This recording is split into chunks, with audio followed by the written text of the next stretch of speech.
what came with the well-written script was the director, and I liked what John had done, so I thought, oh yeah, this is definitely worth talking about. But I wasn't really looking to do a movie right then. I was looking to just sit back for a minute, think about what I want to do next, or not think about what I want to do next. And then after meeting him, I thought, well, to tell you the truth, one of the things that made me want to work with him was, I said, okay, I can do it like at, I forget what it was, like 4 or something. And he said, yeah, I can't do it at 4. My kid's got a football game and I got to do that. And I thought, oh, I like this guy already. so we met at probably 3. And we hung out and talked, and I thought, yeah, this seems like a really clear-headed guy. And I think we may have talked again, and then it just made all the sense in the world. And then I really started, we started to talk about Ray Kroc, whom I knew almost nothing about, really. And it just got more and more interesting. So I said, yeah, let's go make this movie. What was the surprising thing that you discovered about Ray Kroc? Surprising, well, once you start, I immediately grabbed this documentary about him, and I was about 7 minutes into it. Sorry, it's like a little cold here.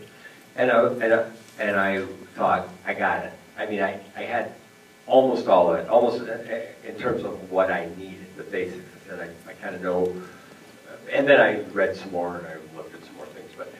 But surprising, I didn't, well, first of all, I didn't know there were McDonald's brothers, so I didn't know then how Ray, in his almost Machiavellian greatest, manipulated this whole situation. I didn't know anything about that. And then you realize, you think you know about this story, then you realize I don't really know anything about him. So I guess surprising was the degree of, I don't want to, well, I do want to say sadism, with which he applied, how he tightened the screws. That was, I didn't know anything about that. That was pretty shocking. Let me throw this over to the 2 partners in crime over here who have dazzled us for years. John, what is the magic of why you keep coming back and working with John Lee, especially with a film? This is beautifully done. Your camera choreography, especially within the original McDonald's, stunning.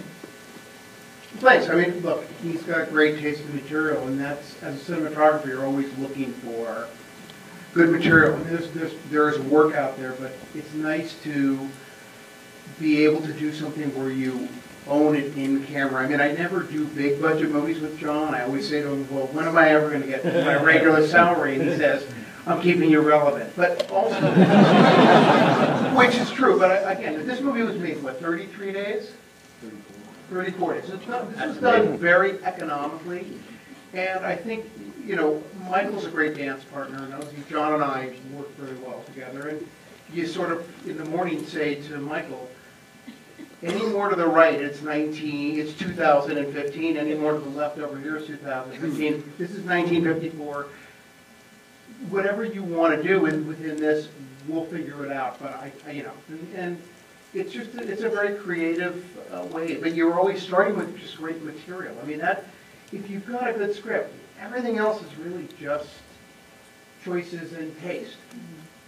Yeah, and part of your taste is also your lens choice here. You went with the Series G Animorphs, because I know we've got a bunch of directors in here, so. Well, I would have loved to have the C Series Animorphs, but I just couldn't get them. But John he's an anamorphic widescreen guy, and we really did want to shoot this on film. Unfortunately, given our budget, we couldn't, so this was actually only my 3rd movie done on a digital camera. Well, it looks like film. It looks. No. Well, thanks. To me, it doesn't. I'm glad you still think it does. But there were things about it that we could do digitally that I couldn't have done on film. Michael standing out in front of the Golden Arches the first time in what was supposed to be Phoenix was really, those kind of shots are more achievable given our budget and how quickly we had to move on a digital camera than they would have been on a film camera. And what's really fun about this, just why filmmaking is so great, when, you know, I've done a few of these things, and I don't know that I've ever been on one where the DP is part of it, or even a camera operator is part of it. And I'm so glad that, well, here's some people who appreciate it, but so glad that that happens, because people don't pay enough attention. The general public doesn't pay enough attention to the storytellers. And guys like him, sometimes you'll run into a director of photography, and I'm not being judgmental one way or another, but they're pretty much into what they want to do, and they're very clear about what they want to do. And it's not like they don't care at all about the story, but they're honest about it, and they say, you know, here's what I'm going to do. You either take me or not. But when you're with someone like John or a few others I've worked, actually several others I've worked with, they really get story. They want to tell. They say, what's the story you want to tell? That sounds obvious, like you'd think, well, of course that's what you're supposed to do, but you'd be surprised at how seldom, or maybe I should say that sometimes that doesn't occur. And so what he gets, well, you know, I don't speak for him, but he so said, well, what am I going to do here? What am I going to say? And John would say, well, you know, I'm doing this, I'm thinking about that. And if he'd say, I don't really think that's a good idea, John would go, why not? They'd say, well, because this, and this, and John would go, oh yeah, that's a better idea. Or, well, I disagree with you, I think it's a better idea, and I'm going to shoot that way. And John would go, okay, let's just go shoot that. And then he'd go, it always comes down to, what's the story? You know, story's everything. You know, what's the story, and how do you, it's motion pictures, it's pictures, really. And how do you tell that story? It sounds obvious, but you'd be shocked at how often people don't think like that. And then to make it look the way it looked. I mean, some of these shots are so stunningly beautiful. And the use of color is like crazy good. The nighttime shot. Yeah. That's one of my favorite shots, that little shot at Ray sweeping at night. I love that shot. Well, that was one of those where those were originally scheduled as day scenes.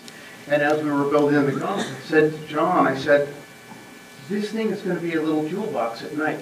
Is there any reason why, continuity-wise within the script, these can't be night scenes? When he goes to see Joan, originally that was written as a day scene. I said, you know, this is going to be, it's going to be magic at night with these colors. And obviously John is somebody who, if I said to him, it's going to be beautiful, and is there a reason why we can't do this? And there's no reason why we can't do it. He's all for it, you know. And it just was a way to make the golden arches really stand out. You really made them golden. Well, I didn't. Michael Thornblood, the production designer, did.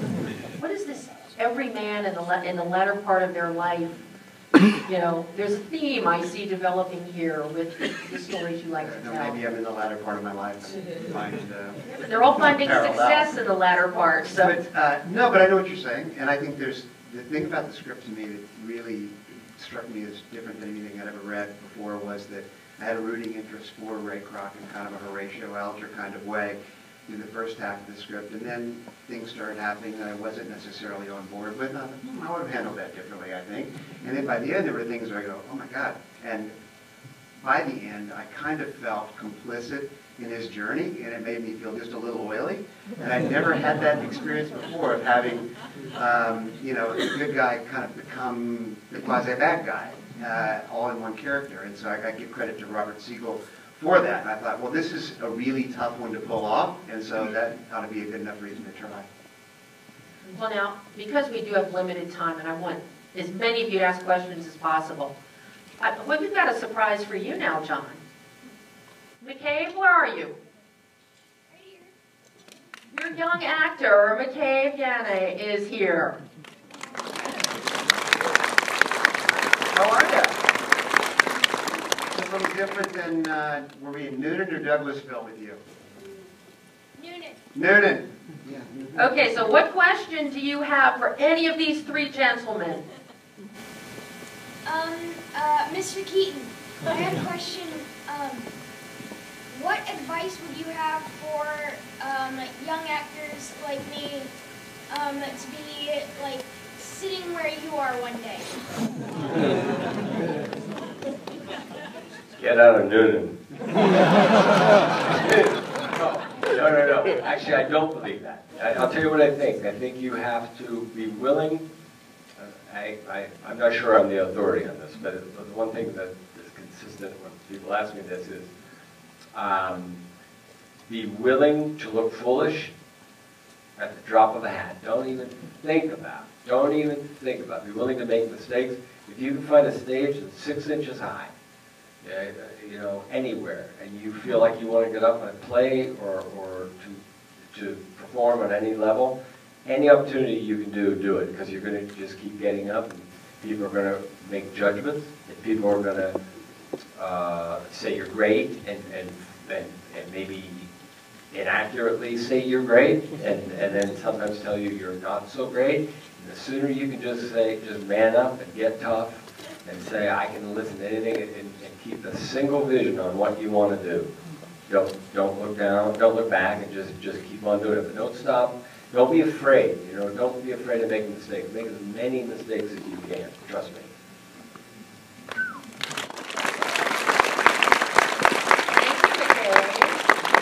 Mr. Keaton, I've heard some actors say that sometimes the body doesn't always know when you're just acting. If you're playing a stressful character, the body can get really stressed. So did you find that as frantic and relentless as you had to be as Ray for the duration of the shoot? No, actually, my body felt just right.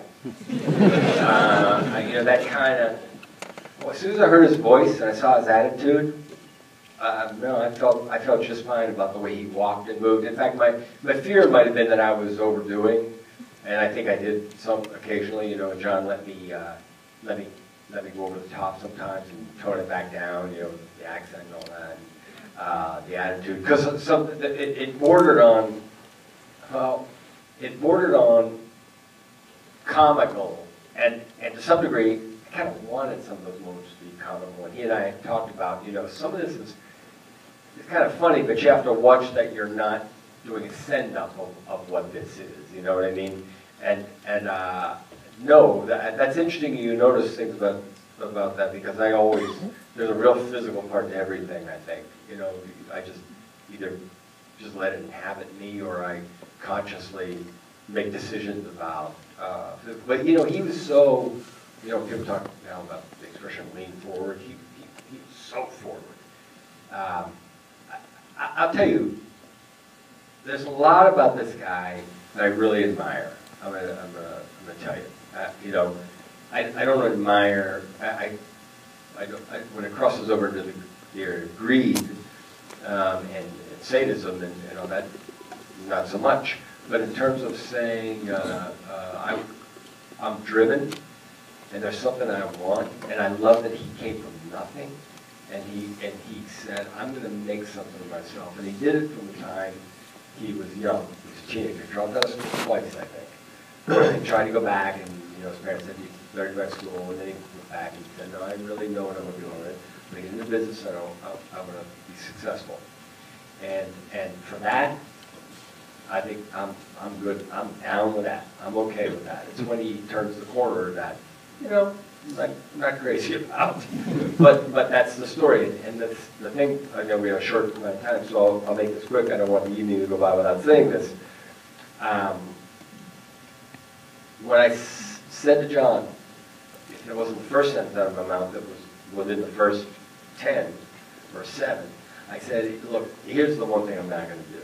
If you're looking for somebody who's going to kind of half tell the story or kind of do it with a little, you know, soften up or go, oh, isn't he really wonderful at the end of the day? I said, I'm just not interested in it. It's not a good thing or a bad thing. I just don't want to do it. And there's a whole lot of guys who can do that better than I can do it.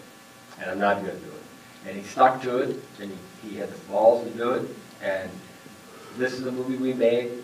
And I'm going to tell you something, man. If people are going, well, it's too dark. Or, you know, or he's not very nice. He didn't save anybody. He's not sick. Too fucking bad. This is the fucking story, and this is the way we told it. And I'm glad he has balls to tell him, and him to shoot it.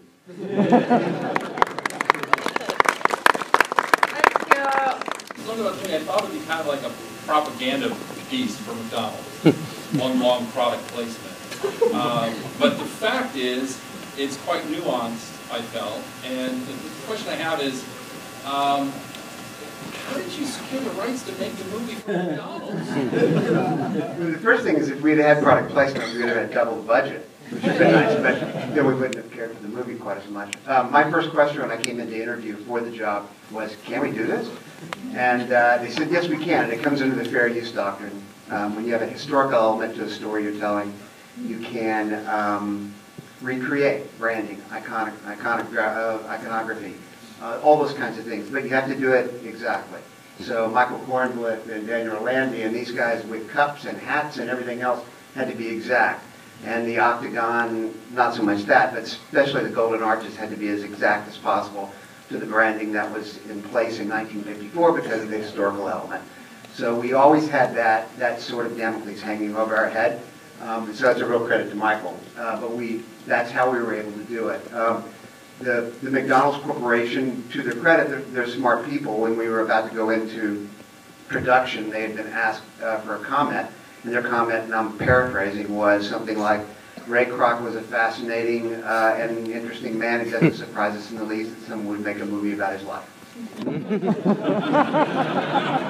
Very smart. It was really smart. It was smart like the Mormons were, really, I'm not kidding around, when they saw Book of Mormon, instead of taking the bait, they just went, pretty cool play. Let's go up. You. Yes, you. Yes. I have a question for Mr. Hancock. I was wondering what films you looked at for inspiration prior to making the film.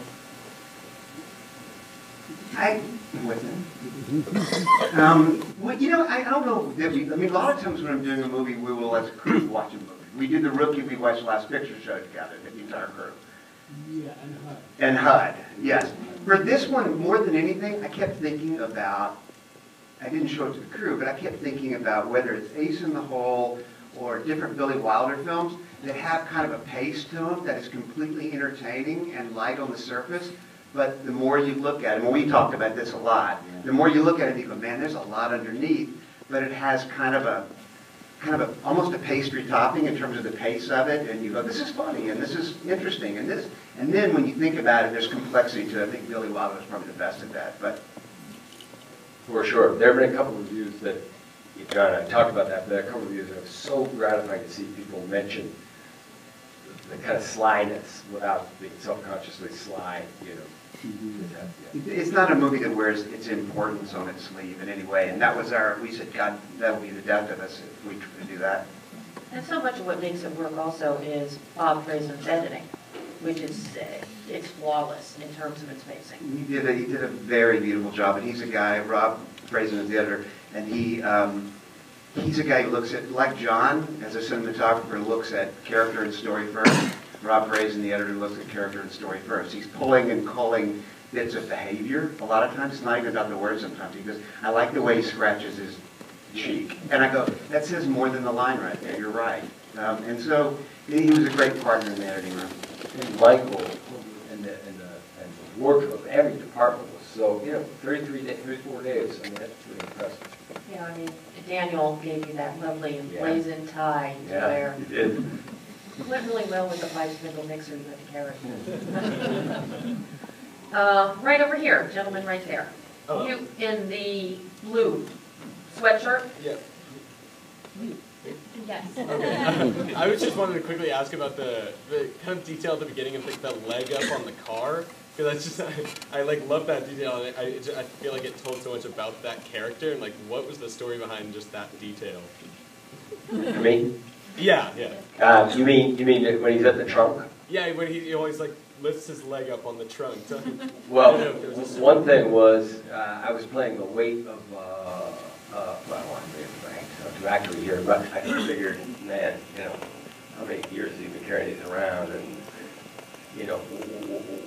what's really behind all that, just the physical weight of that machine, and the fatigue, the emotional fatigue and everything, and that's really what that was. And John and I had talked about, where is he now? How many times has he done this? And how disillusioned is he getting? There's also an undercurrent of, it plays in the movie a little bit, but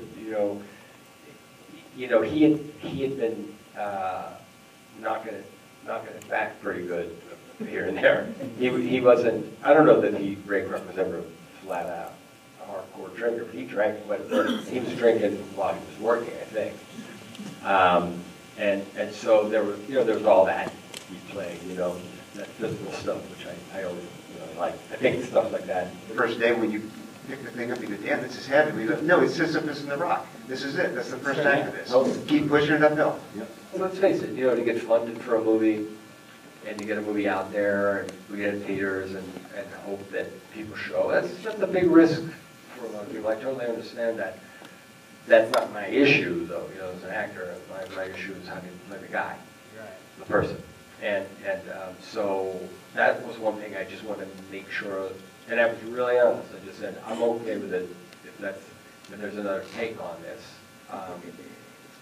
I'm personally not the guy, but because I'm reading the script, you know what I mean? It's pretty clear, but I'll let John talk about that. He stuck by it. So. No, I thought he was very relatable in the script at the start. I go, there are things, there are attributes he has that I go, I'm pulling for this guy. So we just tried to portray those as accurately as possible without bending them one way or the other. We pretty much were plain spoken about it, and also the way John shot it too. I mean, we are telling the toil of Ray Kroc. And of course, I think a testament that follows throughout the film that a lot of people may not pick up on is his secretary. Loyal, right hand to the bitter end, and you have some beautiful framing and shots with her in there, John, that really show the relationship between the two of them and how dependent and really on equal footing they were. Well, look at the end crawl. I mean, the thing was that people that worked for him were rewarded handsomely. I mean, he was, it's what John said.